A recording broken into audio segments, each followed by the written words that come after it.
Indian idol থেকে আবারও ভোটের নিরিখে আউট হয়ে গেলেন আর এক বঙ্গতনয়া। এই নিয়ে তিনজন বাঙালি প্রতিযোগী ইন্ডিয়ান আইডল থেকে ছিটকে গেলেন।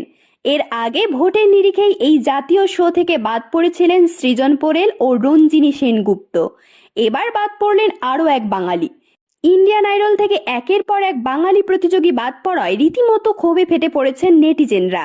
অনেকে রাজনীতিরও আঁচ পাচ্ছেন, কেউ কেউ ইন্ডিয়ান আইডল বয়কটেরও দাবি তুলতে শুরু করেছেন।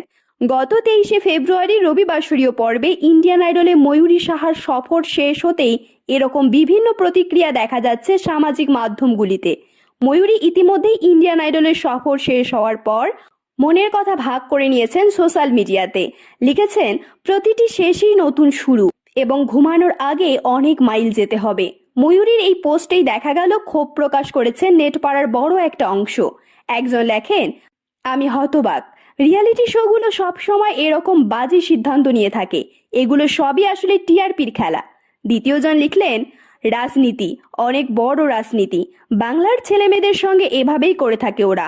তৃতীয়জন লেখেন, আসলে এটা ইন্ডিয়ান আইডলের দুর্ভাগ্য, তুমি একদম মন খারাপ করো না ময়ূরী দিদি। চতুর্থজন লিখলেন, একদম ভুল সিদ্ধান্ত, শো বয়কট করা উচিত। শাস্ত্রীয় সঙ্গীতের উপর দারুণ দখল ময়ূরীর, এমনকি গান নিয়ে মাস্টার্সও করেছেন।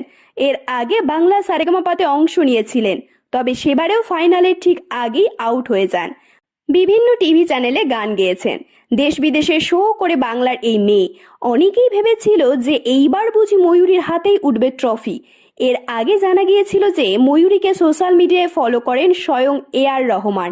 এর আগে একদিন আদিত্য নারায়ণই দেখান যে ময়ূরীকে ইনস্টাগ্রামে ফলো করেন গানের এই কিংবদন্তি। আর এটা দেখে চোখ কপালে ওঠে বিচারকের আসনে বসে থাকা বিশাল দাদলানি আর বাদশারও। বাদশা তো বলেই বসেন, আমি এআর রহমানকে 10-12 বছর ধরে ব্যক্তিগতভাবে চিনি, তার আগে তো ভক্তই ছিলাম, তবে উনি কিন্তু আমাকে ফলো করেন না। এর আগে ইন্ডিয়ান আইডল থেকে বাদ পড়েছেন রঞ্জিনী সেনগুপ্ত ও সৃজন পোরেল, আর সেই দুই ক্ষেত্রেই ক্ষোভে গর্জে উঠেছিল সোশ্যাল মিডিয়া। গতবার ইন্ডিয়ান আইডল জিতেছিলেন কানপুরের ছেলে বৈভব। ফাইনাল থেকে খালি হাতে ফিরতে হয় অনন্যা পাল আর শুভদীপ দাসকে। 2022-এর সিজনেও স্বপ্নভঙ্গ হয়েছিল 3 বাঙালি কন্যের।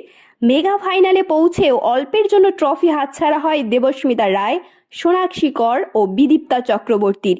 ইন্ডিয়ান আইডল সিজন 15-তে সেরা 15-তে জায়গা পেয়েছিল বাংলার 7 প্রতিযোগী। তালিকায় ছিলেন শুভজিৎ চক্রবর্তী, বিশ্বরূপ বন্দ্যোপাধ্যায়, মানসী ঘোষ, ময়ূরী সাহা, প্রিয়াংশু দত্ত, রঞ্জিনী সেনগুপ্ত এবং সৃজন পোরেল। যদিও ছিটকে গেলেন সৃজন, ময়ূরী, রঞ্জিনী, অর্থাৎ বিজেতার দৌড়ে এখনও টিকে শুভজিৎ, বিশ্বরূপ, মানসী, প্রিয়াংশু।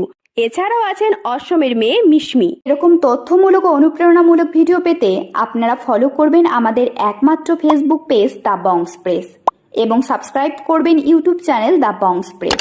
সকলের তরে সকলে আমরা, প্রত্যেকে আমরা পরের তরে। ধন্যবাদ, ভালো থাকবেন।